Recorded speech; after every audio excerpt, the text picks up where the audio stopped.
have no interest in any war and didn't agree with President.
Trump and did everything they could to undermine him. So when you marry the incentives of most people in the foreign policy structure to Trump's incompetence, you end up in the mess that we're in today. Well, it looks like too, I said as soon as the war broke out, I go, look, war is just a government program, and apply the same economic perspective that you would to an American war to the Russian one. That it's a self-fulfilling ice cream cone. You can see already the first thing that they did was draw a line around all the people in Ukraine who liked them the most and say that they're all Russians now, not Ukrainians anymore. Well, the Russian lean guy used to win elections over there. That's why America had to keep overthrowing the government, right? But now no one who likes Russia is ever going to win again. And I'm lucky if they're not ruled by Andrew Gillespie, the neo-fascist lunatic, current brigadier general of the Third Army Corps, and some kind of fascist too. So and then even if they just take the Donbass and Zaporozhye and Kherson, they still need a lot of Russian speakers in Kharkiv and Sumy and Dnipropetrovsk and these territories east of the river. And so now, from the point of view of a government, those poor people are being left outside of Russian protection, and they need protecting too. But then if they take all that land up to the river, he has right on the river. So now they have their enemy city right there on the border of their new kind of state, and it's a rump state run by hard right-wingers out of far western Ukraine. And then so what are they going to do with them? I'm projecting a few years into the future here. Never even mind them kind of licking their chops at seizing Odessa and marching all the way to Transnistria and all that. But what about just the sunk cost fallacy of, oops, we created an enemy rump state in Ukraine that's way worse than the Ukraine we invaded in 22. So now what are we going to do with Andrew Gillespie's new neo-fascist regime? And then in the West, we have forests and swamps and Carpathian mountains for which to fight an insurgency indefinitely, especially backed by Wales. So that seems to me like Russia's best case scenario here is a very pyrrhic victory where any place where they finally draw a line and stop fighting, they're going to regret this.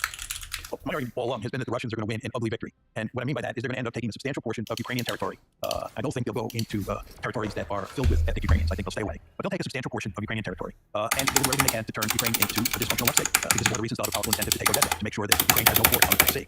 And they'll do everything they can over time to make sure that that dysfunctional rump state called Ukraine stays terribly dysfunctional. All of this is to say, Scott, that you're going to have poisonous relations between Russia on one side and Ukraine and the West on the other side for as far as the eye can see. I see no way that you're going to get some sort of meaningful peace settlement where the two sides are able to create some sort of meaningful modus vivendi. I just don't think it's going to happen. This is going to continue to be a very dangerous region of the world. And all this is to say, I believe that the April 2008 decision to bring Ukraine and Georgia into NATO will eventually stop. What you should do is teach it for bad leaders. And I think if you look at the world from roughly 1992 to 2017, right, that neither of us are Marxists who think that any of this is all the inevitable course of history. We had George W. Bush as president, for God's sake, and he did things he did not have to do, just for one example of our bad leadership. I like to say, you could have Biden win the election in 88, and really Biden's been the president the whole time. That's the buffoonery of the stewards of American power since the end of the last World War. It's just been terrible. But then, so that raises the question then of how much of this is inevitable and how much of this could have really gone the other way. I mean, Putin still calls us our American partners and still, to some degree, wants to be part of European, Christian, Western civilization with us. And yet our government doesn't seem to ever want to allow that. It just seems like if we had, say, for example, Dr. Ron Paul as president and John Mearsheimer as Secretary of State during many of these intervening years, that actually we wouldn't have to be in this pitted great power competition with Russia and China. We wouldn't have to worry about consolidation of Europe under German control turning against us or any of these things. That we actually could have more or less the pipe dream that they sold of just free trade and liberalism and cooperation under the UN system and treaties to more or less keep the peace and negotiate new borders at tables instead of fighting over them all this time. Bill Clinton didn't have to set the Kosovo precedent. Bush didn't have to turn the Middle East upside down,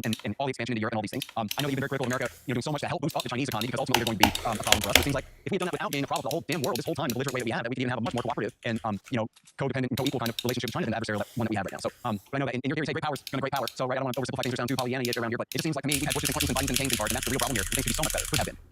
Well, this is a very big question that has many dimensions, and I need at least another hour to lay out my views in a meaningful way, but I'll take a quick crack at it. First of all, I distinguish between great power politics and the forever wars, and I think if you look at the world from roughly 1992 to 2017, there's only one great power in the system, and that was the United States. Why 17? Because that's when China and Russia became great powers, and you moved from unipolarity to multipolarity. What was the actual event that marked the switch? No event. The power was largely a function of material capabilities. It was the growth of the Chinese economy, which was a result of our engagement policies, and it was the fact that Putin brought the Russian economy back from the dead after he took power in late 1999. So by 2017, both Russia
Russia and China had the material capabilities to qualify as great power. And most people, starting in roughly 2017, began to talk about living in a multipolar world. In fact, President Trump took office for the first time in January 2017, and almost all the documents on security that came out of the administration in the first 2 years referenced the fact that great power politics was back on the table. You understand that in unipolarity, which went from 1992 to 2017, you had only one great power, the United States, by definition. And therefore, you could not have great power politics. You need at least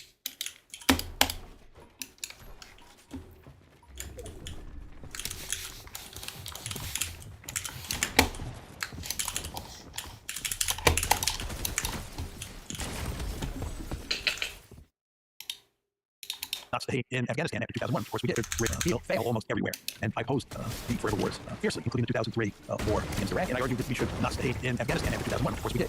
But anyway, the forever wars are different than great power politics. And my view is that once Russia and China are great powers and you're in a multipolar world, you have 3 great powers now, including the United States, of course. The great power politics is back on the table. And I think that there is absolutely no reason for the United States and the Russians to have bad relations. I think there should not be a conflictual relationship between Moscow and Washington. But my view, as you surely know, is that given how powerful China is, and given the fact that China has the capability to possibly dominate all of East Asia the way we dominate the Western Hemisphere, it was inevitable that you would have an intense security competition between the United States and China. Again, just to go back to the Russians so that I can make my perspective clear. I don't think it was inevitable that you would have an intense security competition between Russia and the United States because Russia's too weak. It's the weakest of the 3 great powers. There's no way Russia's going to dominate all of Europe. This is not the Soviet Union. And in fact, the United States should have good relations with the Russians. My argument is that China is a fundamentally different situation. The U.S.-China relationship is like the U.S.-Soviet relationship during the Cold War. These are the 2 most powerful great powers in the system, and they are at loggerheads, and they will remain at loggerheads. And the situation in East Asia will remain very dangerous for the foreseeable future, in my opinion. But again, my bottom line is that I distinguish in my own head between great power politics on one hand and the forever wars on the other hand. But as far as our conflict with China, it's simply inevitable because of their GDP. Right? At some point, when they're as wealthy as us and they can afford a big navy, then that means we have to be competitors and not partners. Is there a rising power? We're the falling one, and it's Victor Davis Hanson's. We're all Greeks now, or whatever. No, I don't identify with Victor Davis Hanson or anyone else. My argument is simply that in a world where there's no higher authority that can protect you if you get into trouble, it's very important that you, the human particular state, be very powerful. You want to maximize the amount of power that you have. If you're not powerful, as the Chinese can tell you, you suffer the century of natural humiliation. You understand that? What happened to the Chinese when they were weak? They suffered the century of natural humiliation. My question for you is, who was at the other end when they dialed 911? I'll tell you what the answer is. Nobody. And in a world where there's nobody at the other end when you dial 911, you are by definition in a self-help world. And when you're in a self-help world, you want to be really powerful.